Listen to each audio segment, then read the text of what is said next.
Selamat pagi Bunda dan Ibu Kader sekalian, salam sejahtera bagi kita semua. Bagaimana kabarnya di sana? Semoga selalu dalam keadaan sehat walafiat tanpa kurang suatu apapun.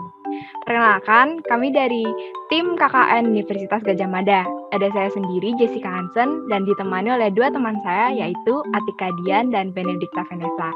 Yang pada hari ini, kami diberikan kesempatan luar biasa untuk menyampaikan materi terkait makanan pendamping ASI atau yang sering kita ketahui dengan empasi. Nah, sebelum kita mengenal lebih jauh nih mengenai empasi, di sini saya ingin bunda-bunda dan juga ibu kader paham dan tahu betapa pentingnya gizi, terutama selama 1000 hari pertama kehidupan.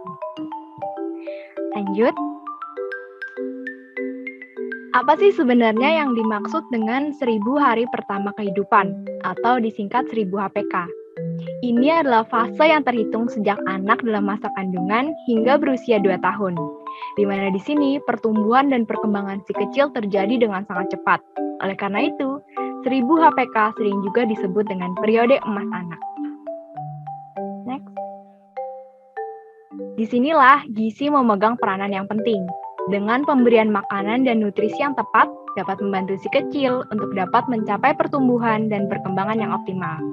Selain itu, pemenuhan gizi juga dapat membentuk sistem pencernaan, memaksimalkan pertumbuhan otak, menguatkan sistem imun, menyempurnakan komposisi dan organ tubuh anak. Karena itulah, pemberian nutrisi yang tepat, terutama selama periode emas ini, sangat penting untuk diperhatikan.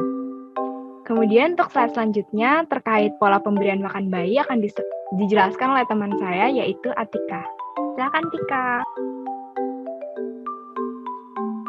Oke, terima kasih Jessica. Baik Bunda, saya jelaskan materinya. Yang selanjutnya adalah terkait pola pemberian makanan bayi. Jadi, standar pemberian makanan pada bayi terdiri dari beberapa tahapan ya Bunda.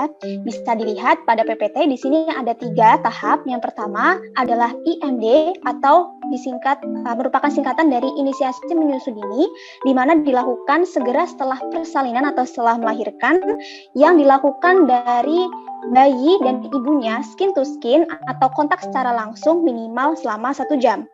Kemudian tahapan yang kedua adalah ASI eksklusif, di mana tahapan ASI eksklusif ini dilakukan saat bayi berusia 0 sampai 6 bulan. Pada usia ini, bayi kebutuhan energi dan nutrisinya hanya dapat tercukupi hanya dengan pemberian ASI saja. Kemudian tahapan yang ketiga adalah MPASI atau makanan pendamping air susu ibu. Jadi makanan pendamping air susu ibu ini diberikan ketika masa ASI eksklusif, kemudian dilanjutkan setelahnya dari usia 6 sampai 24 bulan. Pada makanan pendamping tahapan MPASI atau makanan pendamping ASI ini, tentang usia anak ini sudah tidak cukup hanya diberikan ASI saja ya Bunda, melainkan perlu adanya makanan tambahan yang memenuhi kebutuhan, variasi, dan frekuensi sesuai dengan golongan anak. Kemudian slide selanjutnya, sesuai dengan judul sosialisasi pada hari ini, jadi kami akan lebih membahas lebih dalam terkait makanan pendamping ASI atau disingkat dengan empasi. Bisa ke slide selanjutnya.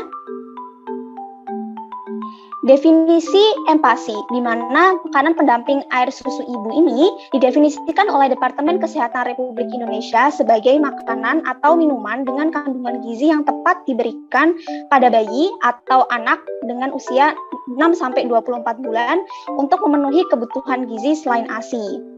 Umumnya, empasi ini diberikan kepada bayi selama masa penyapihannya. Bisa dilanjutkan ke slide selanjutnya. Nah, ini adalah tujuan dari makanan pendamping air susu ibu ya Bunda, yang adalah untuk memenuhi kebutuhan gizi bayi. Kemudian yang kedua adalah untuk mengembangkan kemampuan penerimaan makanan, terutama pada rasa dan tekstur. Kemudian yang ketiga adalah melatih anak atau bayi untuk mampu menerima makanan keluarga. Yang keempat adalah untuk mengembangkan kemampuan menelan dan juga mengunyah pada bayi atau anak. Dan yang terakhir adalah untuk mempertahankan status gizi dan mencegah terjadinya gizi buruk atau gizi kurang pada bayi dan atau anak bunda. Bisa ke slide selanjutnya. Kemudian di sini dijelaskan juga mengenai syarat pemberian makanan pendamping ASI. Yang pertama adalah tepat waktu, di mana makanan pendamping air susu ibu ini diberikan ketika ASI sudah tidak cukup untuk memenuhi kebutuhan bayi atau pada usia 0 sampai 6 bulan ya Bunda, tadi sudah dijelaskan sebelumnya. Kemudian yang kedua adalah tepat cara.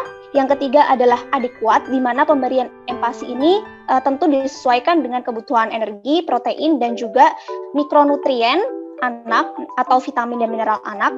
Kemudian aman dan higienis, di mana proses persiapan dan pembuatan MPASI dilakukan dengan menjaga prinsip keamanan dan higienitas, baik itu dari alat maupun bahannya. Kemudian kemudahan.